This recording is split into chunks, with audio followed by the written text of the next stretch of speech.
Good morning, everybody. Welcome to Email Marketing for the Holidays, brought to you by RJO Education on the Go. My name is Carlos Freevert, and I am an IT consultant with Alliance Solutions, and I'm really excited to be here with you this morning talking about email marketing and helping you guys get your email campaign set up for the holidays.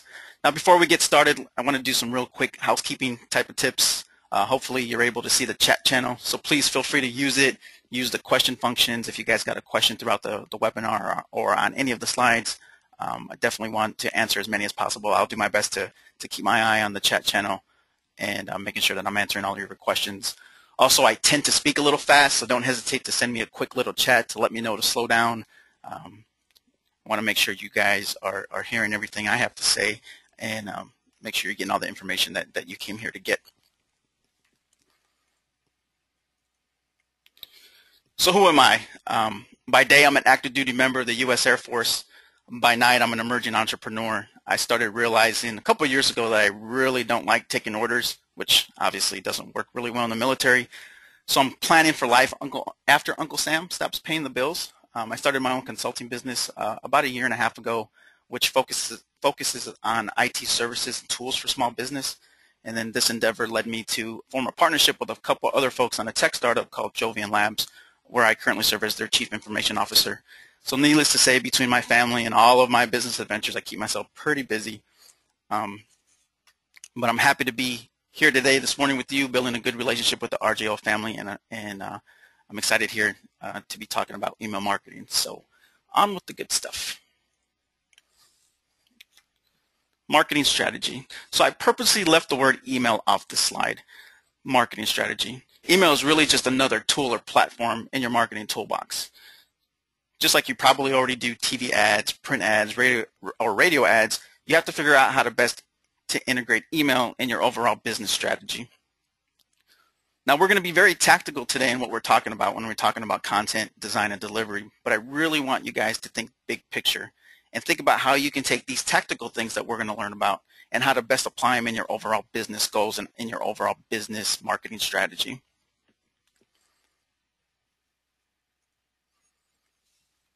So what's the big deal about email marketing?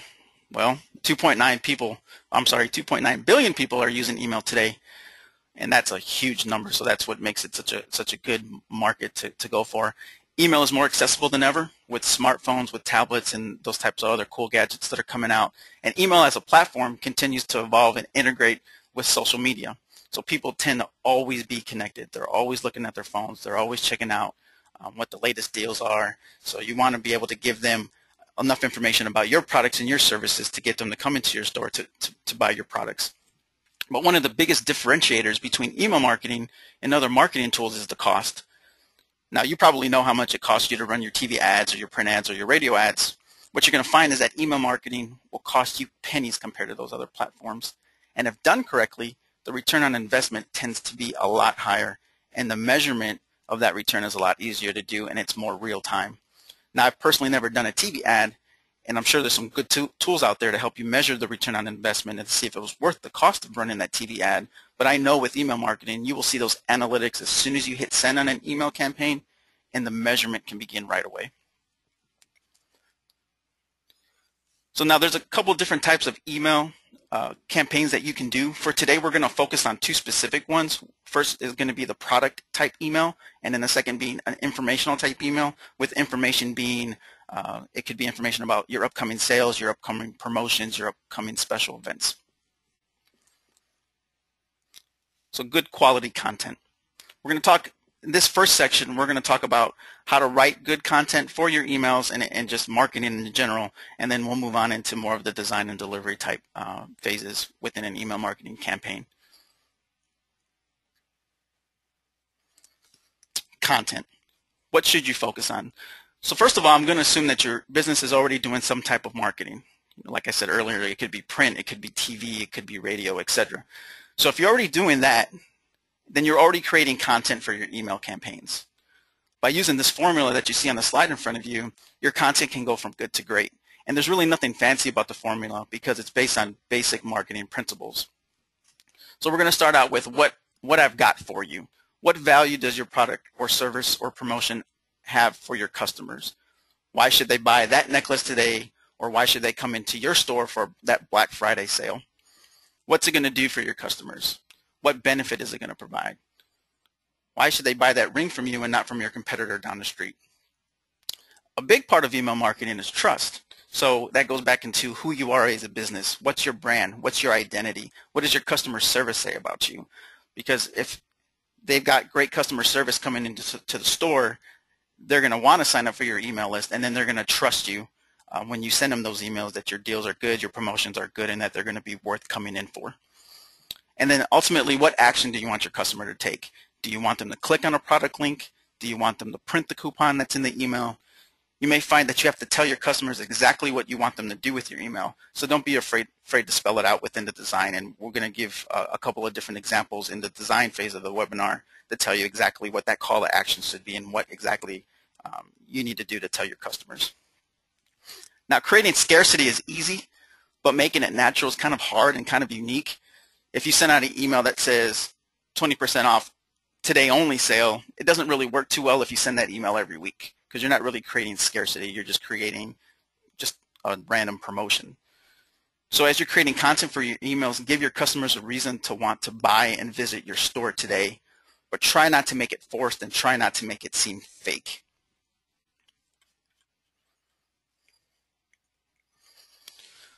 So I'm going to define, I'm going to use the term above the fold, and I kind of want to define that a little bit because I'm finding that some folks don't know what I mean when I say above the fold. And the term above the fold actually goes back to the newspaper. So when you look at a newspaper stand and you see that headline and you see those top news for the day, that's what's supposed to grab you, and it's supposed to make you want to buy that newspaper. So all of that information is literally above the fold. So the fold is literally the part of the newspaper that you see when you're first looking at it down in that newsstand. It makes you kind of want to pick it up and maybe even purchase it. Well, the same holds true for email and for anything on the internet. The difference is the fold in this case is the bottom of a person's screen. So if they've got to click and scroll down to see any information on a web page, that means that's below the fold. So anything above the bottom of the screen is what I'm referring to as above the fold. It's going to be that information that they'll first see when they open an email. It's going to be the picture of that great necklace that you're selling, or it's going to be that headline that you've got some great promotion going on. So it's that attention-grabbing first piece of content that's just going to grab them and keep them on looking at your email. So email marketing and print marketing actually have a lot in common. You want to keep your most important content above the fold, like I was just saying. Now, that could be a picture or text. If it is text, make sure it's short, concise, and relevant. Make sure it follows the formula of explaining the value, the benefit of, and who you are and what action you want that customer to take. And I can't stress this enough because we all get that wrong. We all get this next part wrong, is spell check and grammar check multiple times with multiple people. Nothing will kill you worse than having an email go out and there's a spelling error in it, because people do pick up on that. People do home in on that. I'm just as guilty of it as the next person as far as, making sure my stuff's spell checked, because I'm sure you'll find a spelling error in this presentation somewhere. But really try to do a good job of looking over multiple times and have multiple people take a look at the copy.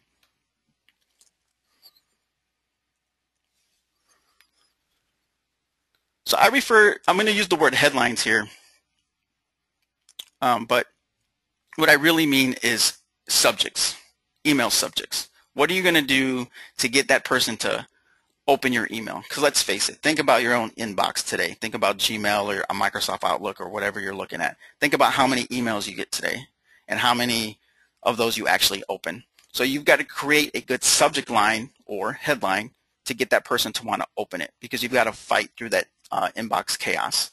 And there's a quick little formula to creating good subject lines or headlines. It's got to be useful, it's got to be urgent, it's got to be specific, and it's got to create, and it's got to be unique. And there's nothing wrong with studying what the big boys do. Look at emails you get from Amazon, from Apple, from Groupon. Those guys are pros in terms of how they write their headlines, what they're doing to pull people in to actually open their emails. And then also magazines. Magazines are a perfect tool to look at to see how the big magazines are doing it, because they live and die by their headlines. So look at the cover of a magazine next time you go to the grocery store, see what's working on Cosmo, you can actually take that headline and just tweak it to fit your products and services, and it's probably going to work for you as an email subject. So we're going to give a couple examples of some bad headlines. Black Friday sale. Well, doesn't really tell me anything. If I'm looking at my inbox and I see an email from somebody that just says Black Friday sale, I may not click on that because it's not telling me, well, what can I expect to see when I open this email? Thanksgiving 20% off. Okay, 20% off of what? Is it a specific product? Is it a specific service? Is it your entire inventory? So it doesn't really tell me what value I'm gonna get by opening this email. Holiday sale today. Same kind of deal. What kind of sale is it? What kind of products can I expect? And then last chance. I mean, how many people really open an email with the subject of just last chance? Last chance for what? It's going to look like spam, and it's probably not going to get people to really open your email. Now we're going to give a couple examples of some good headlines. Black Friday diamond ring sale, 20% off. It's distinct, it's precise, it's telling you exactly what to expect when you open that email. When you open the email, you're expecting to see something about Black Friday and something about diamonds. And obviously your content should match what your headline is saying. 5 reasons to buy this bracelet as the perfect holiday gift. So, okay, tell me why I should buy this bracelet. Tell me why I should buy this as a holiday gift. It's, again, precise and concise, and it's giving me, setting the expectations on what can I expect when I open this email. Free gift wrap when you buy any necklace, today only. This one's a good one because it's actually creating natural scarcity within it. So, oh, if I buy something today, I'm going to get free gift wrap, but it's got to be today. So you're already creating the scarcity right within your email, which is hopefully will get people to actually open it.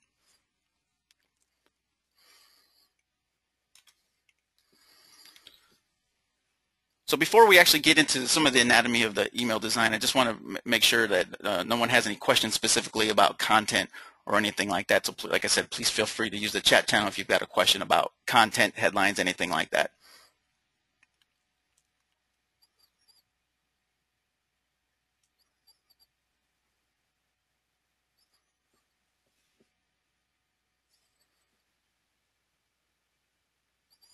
Okay, we'll go ahead and keep going. So now we're going to get into some very specific email design. So I literally scoured my own inbox and try to find some of the best and some of the worst of the email designs that I can come across. And we're going to do an analysis on a couple of different email marketing emails that I received and kind of point out the different areas on what you should be focusing on as you're designing your emails. This first one actually came from buy.com. If we look at the headline, it says Black Friday 3.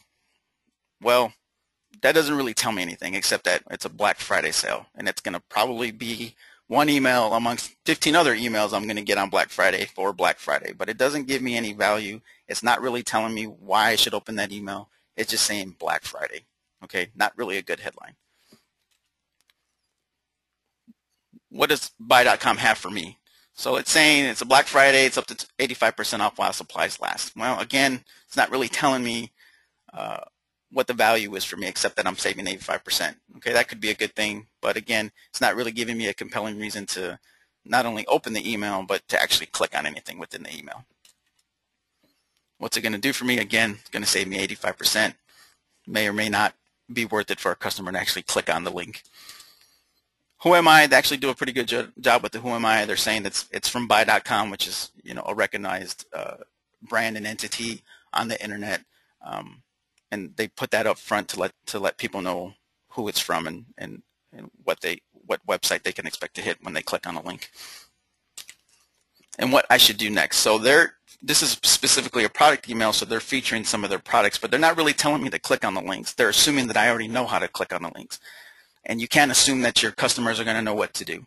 So while they're featuring products and people who usually subscribe to websites like this know that they need to click on a product link, you might get those 1-2 customers that don't really understand that they need to click on this link in order to go see the product.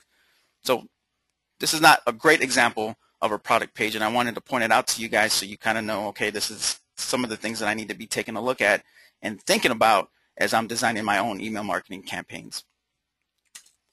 Oh, scarcity, excuse me. So they do a little bit of scarcity while supplies last. I think they could have did a better job of today, using maybe a word like today only or this weekend only. They're just saying while supplies last. I'm not sure that they couldn't have done something a little bit better to create better scarcity. So now we're going to look at a good example of a product email from Amazon.com. So same type of deal. They have a great subject line. They're saying who they are. They're saying what it is. It's a free Peggle Android exclusive, and they're already creating scarcity within the subject line of using the word exclusive. But I already know 3 things about this email before I even open it. I know who it's from, which is Amazon. I know what to expect, which is Peggle, which is a video game. And I know it's exclusive, meaning there's some kind of scarcity behind it, so it's going to make me want to open the email.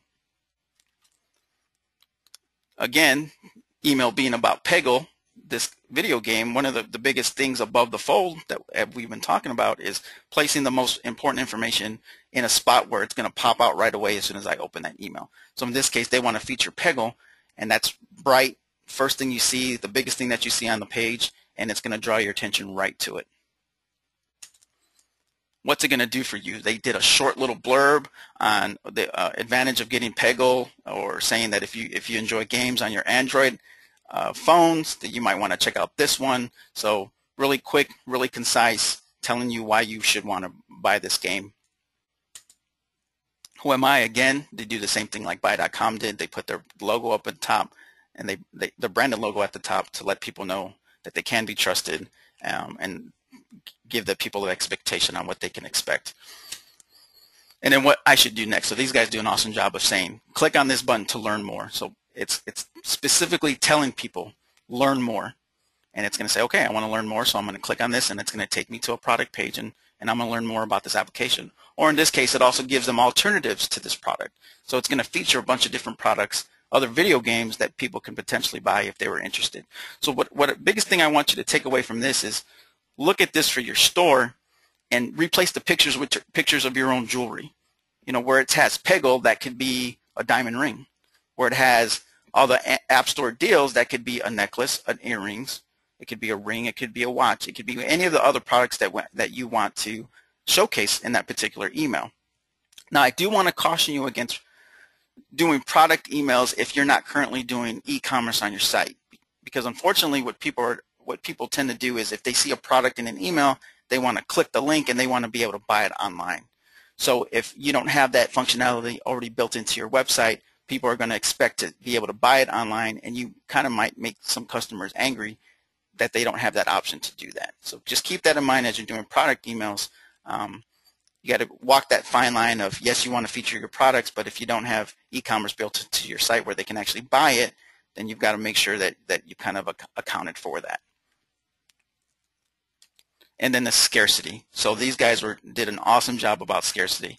They put the regular price, and then they put free today only, which tells me as a consumer, if I can get this for free today if I actually click on this link. Natural scarcity, good scarcity, and it gets people to actually want to buy that product today. This is the bottom part of that email, and what I was talking about above the fold is what you saw on the previous slide, but this is what it looks like once you scroll down, and they do the same kind of thing about what people should do next. So they're featuring more products, they're telling you to test drive a product before you actually buy it, and then they're giving you other options on some of the other categories you might be interested in as you're browsing the Amazon.com website. Again, this is a great example of a good email marketing campaign done by Amazon.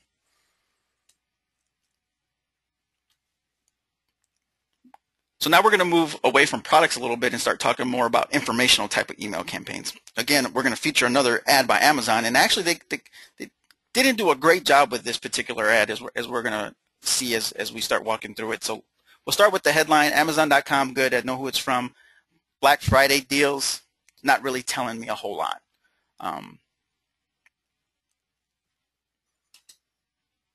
Telling me what they've got for me, again, it goes back to Black Friday deals. They're not featuring any products or services, so it may not really get me to want to click on the link itself to go to their website. They do a good job of telling me what's in it for me, big savings, no waiting, you know, typical e-commerce type of jargon. And they're also telling me that I'm going to get free shipping if I order something. Again, Amazon.com saying who they are as a business and as a brand. and then what I should do next. So they're taking back the same principle of telling people, click here to learn more about the product, learn more about the deals. Now, the only reason that Amazon can get away with this and get away with kind of a weak headline like this is because they're Amazon. They're one of the big guys. So a lot of people open emails just because it's from Amazon, regardless of the headline, and they're banking on that. They're banking on their identity and their brand and their trust with their customers that people are going to open their emails regardless of what the subject line is. So they can get away with creating kind of plain, not really showing too many products because of that trust that they've built. And what we've talked about earlier, for small businesses like ours, we have to build that trust takes some time to build up. So we got to really be careful about walking that fine line of getting a good headline and offering some quality products within our emails itself. And then scarcity, again, it's a Black Friday deal, so it builds that natural scarcity in once again. Last example on an informational type of email. This was actually an email that I received in regards to a cloud computing seminar, but as we're going through it, I want you guys to think about your one-day sales, your Black Friday sales, or if you're doing a specific promotion for, like say the week before Christmas. This is a type of email format that you could potentially use as you're thinking through those type of marketing campaigns. Again, decent headline. It's pretty straightforward and to the point. It's telling me to attend this specific seminar, and it's telling me who it's from. They do, I think, a really good job of kind of sectioning off what's in it for me, and they're saying it's a free event, and if I read the little blurb of text, it's really quick and concise. I can kind of see, okay, in these 20-30 words, it'll tell me exactly what I can expect. What's it going to do for me? Again, it goes into a little bit more detail, and it's actually using bulleted points, which is a good practice for the internet. You want to use bulleted type email so people can scan quickly and easily as they're going through an email. Telling me who they are. This one specifically came from a company called Brocade, which is a big networking company. What I should do next, so it's specifically telling me register now, and it's giving me a link to that. And then again, scarcity. If I don't register now, what happens if I don't? Is it going to cost money? Is it going to be more expensive? So it's giving me, as a consumer, more of a reason to actually click that link. I want to go over this idea of a plain text email really quick. So a lot of times within an email client, specifically like Google or Microsoft Outlook, it doesn't download images right away, or a person can set it up that it doesn't download images or links at all. So it's a really good idea to do an alternative text-based email with all of your email marketing campaigns, so people who are using those type of systems will get the email regardless of the images and regardless of all the fancy fluff. If it's just text, you can give them specific links to your products, and they're still going to get the phone, they're still going to get the email instead of getting those little red X's little red X's where images are supposed to be or where links are supposed to be. So this is an example of an HTML-based email on the left-hand side here, where it says primary heading, and all of these are images and links. And this is what its text-based equivalent would look like. So it's still going to be the same thing, still the same type of info, but it's all completely text-based. It's going to actually spell out all the links within it, and it builds a lot of trust with your customers, so they can actually see it without all the HTML fluff. So this is something that you can build as within your email marketing systems. We're actually going to cover next, but it should be one of the things as you're thinking through your campaign. You need to make sure that you account not only for the fancy HTML, webby kind of email, you also got to account for this plain text email for those people who just don't like to get images and links. So now we're going to talk a little bit about the delivery. So these are the three big email marketing systems that are out there that are trusted: Aweber, Constant Contact, and MailChimp. Now, I personally have a lot of experience with MailChimp. I don't have as much experience with Aweber and Constant Contact, but I do know that a lot of big internet marketers like Aweber as a platform, and I heard Constant Contact is good as well. But all of these email systems offer these following things: email list management, pre-designed templates, autoresponders, analytics, the list goes on, and they're all very low-cost marketing platforms. I know specifically with MailChimp, you can have an email list of 2,000 people, and you can send 12,000 emails a month, and that's free.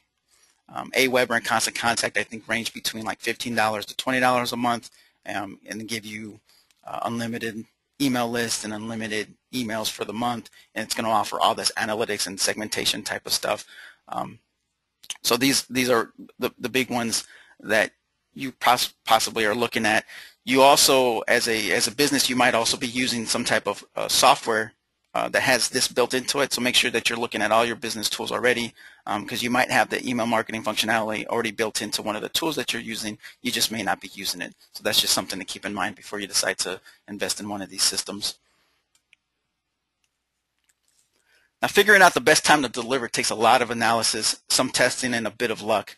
You really have to analyze your customers and try to figure out how often they are on email. How often they are on email, and how often they are checking those emails, and how they're checking those emails, whether it's from a computer, whether it's from a phone, whether it's from like a tablet, like an iPad. It's a good idea to set expectations on how often you plan on delivering your emails. And of course, when you plan a schedule around those expectations, you got to stick to it. So if you're going to tell people you're going to send them email once a week, then try to send them email once a week. If you tell people you're going to send email once a month, try to send them once a month, and do a good job of that. And I'll be the first to admit that that's not easy to do, but if you integrate email marketing into your overall business process, you'll find that it does get a lot easier over time, and especially as your list grows. Now, one of the big things about defining the schedule and sticking to it is to be able to break it up into manageable periods. So what we're going to do here as a quick exercise and as kind of a high level of how you could do it potentially for your business, we're going to define the holiday marketing timeline, and we're going to specifically do it for this year. So say I had a business, Alliant Jewelers, and I wanted to define my holiday marketing schedule. So I take a look at a calendar and I say, okay, my holiday marketing schedule is going to go from November 6th, which is a Sunday, through January 7th, which is that first Saturday in January.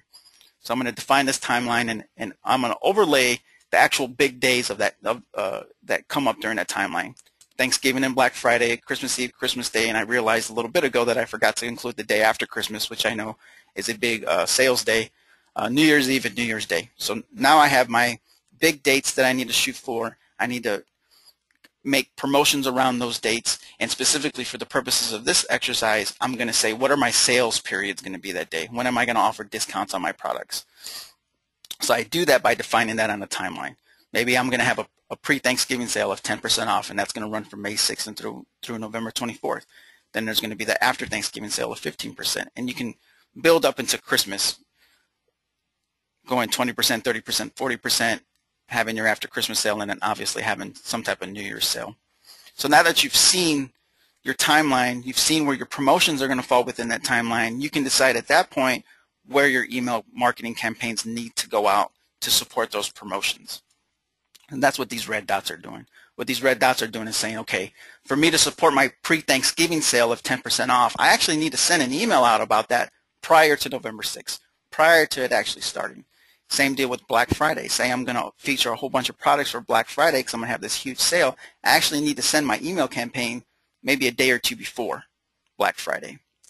Same principle with Christmas. I'm going to send an email campaign each time I have a new sales promotion, and then obviously I'm going to send email campaigns for my New Year stuff. So this is just a really quick down and dirty way of kind of scheduling out when your email campaigns are going out based upon timelines, based upon when big days are coming up.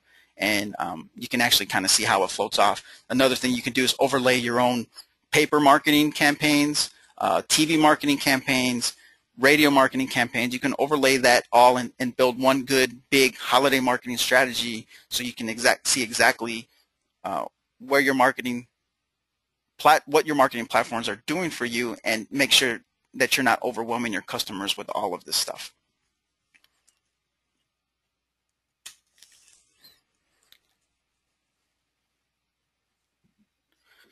Now, one of the big things about email marketing is all the analytics that you can get from it. And it's really important that you start studying the analytics as soon as you hit send on an email campaign. You want to know how many people opened the email and how many didn't. You want to know how many times they opened the email. You want to see what did they click on within your email. So say you send a product email with 8 different types of products. Well, which product got the most clicks out of that email? What do they click on aside from the products? If you've got other links, or if you've got registration links, or if you've got a coupon, did they actually click on the coupon to print it? what was the conversion rate or return on investment? And that's especially important on e-commerce sites. So again, say you're running a product type email, you have a necklace that you're featuring. Did they click on the necklace link? And if they clicked on the necklace link, did they actually go to my website and purchase it? So you can follow that trail all the way through from where they clicked on it in their email to the actual shopping cart on your website. And that's really important to see if you actually converted a sale. You want to look at how many people shared the email, whether it was just simply a forward of an email to a group of their friends, or whether it was shared on social media. So one of the biggest advantages of using an email marketing platform is they automatically embed all these Twitter links and Facebook links, so they're easily shared amongst all the social media platforms. And then you want to look at the bounce rate. And in this case, what a bounce rate is if you send an email to somebody and it bounces back because it was a bad email, or maybe their email system went down, you want to make sure that you take a look at how many emails actually bounced, and if that specific email had a history of bouncing, and you want to remove that from your list because you don't want to spend resources sending an email to an email that doesn't really exist. Now this is actually a real-world example using one of the analytics screen out of MailChimp. So specifically, this was for my fraternity's education foundation. We were sending out an email campaign to our donors, and in this particular instance, we sent a campaign out to 202 people, and that's what you see here under recipients. This campaign told us we had 97 opens, we had 97 unopens, and out of those 97 openings, we got 33 clicks out of them. And you can actually go down to within the system and click on this little button that says clicks, and it'll actually show you all of the links within your email and how many people clicked on each specific link. So that's really good to see if one product is selling better within your email than another, especially if it's a featured product and for whatever reason people aren't clicking on the featured product. You want to kind of do an analysis on why that is. Why aren't people clicking on stuff that I'm trying to feature? It shows us our unsubscribes, our complaints, our return on investment had we specified specific criteria for return on investment. And then down in the bottom here, it'll talk about successful delivery. So out of the 202 people we sent the email to, 194 of them actually got it. And then 8 of them bounced. So that makes us have to go in, take a look at our email list and figure out which emails bounced and figure out if we actually need to remove them or not. And then it also tells us if it was forwarded or not. So this particular email was forwarded once, and that person that it was forwarded to actually opened the email as well. So again, this functionality is built right into systems like MailChimp, like Aweber, like Constant Contact, and it gives you a lot of good analytics to figure out, is my email marketing working? Is it not? Is it worth the return on investment? Is it not? Are people using the coupons that I'm sending to them, or are they not? So it's really, really important to take a look at all of your analytics as you're going through your email marketing campaigns. I want to pass on a couple of resources that I personally use a lot in this, and you actually see them referenced throughout this presentation. The first two, copyblogger.com and ProBlogger.net. I know you're probably asking yourself, why would I want to look at a blogging type website? But what these websites do a really good job at is talking about how to write for the internet, how to write better for the internet, how to write better headlines, how to write better content. And it's going to, when you look at the articles on these sites, they're going to give you some great ideas on how to make your emails better, how to make the text within your emails better, how to lay out the images better within each of your email marketing campaigns. So those are two websites that I definitely recommend you guys take a look at. All of it's free. You can go and look at all the articles on there. And then another website I'd like to point out is MailChimp.com/resources. So out of the three big email platforms, MailChimp does a really good job of explaining how to use their system the best, how to set up an email campaign, how to look at the analytics, how best practices for layouts, and they do it as PDFs. You can download the PDFs to take a look at on your computer or on a smart tablet or even on your phone. So definitely want to recommend those guys as well. They do a really good job of customer outreach and making their information accessible so their customers are successful. Now we're getting down to the end of the webinar. I actually want to put out there, Alliance Solutions has our own email newsletter, so if you're interested in getting the latest in IT tools and services, with our weekly newsletter email, please feel free to hit the link and subscribe to our email list. I promise not to spam you, and I promise not to sell your email to anybody. But yeah, we're putting together a newsletter where I'm going to send you the top 5 links that I found in good IT tools for small business, which will hopefully help your business grow and prosper a little bit more. So make sure you click on the link. I'll also put these slides up on our website, and I'll make sure you guys get a link to the slides themselves through Sarah and RJO.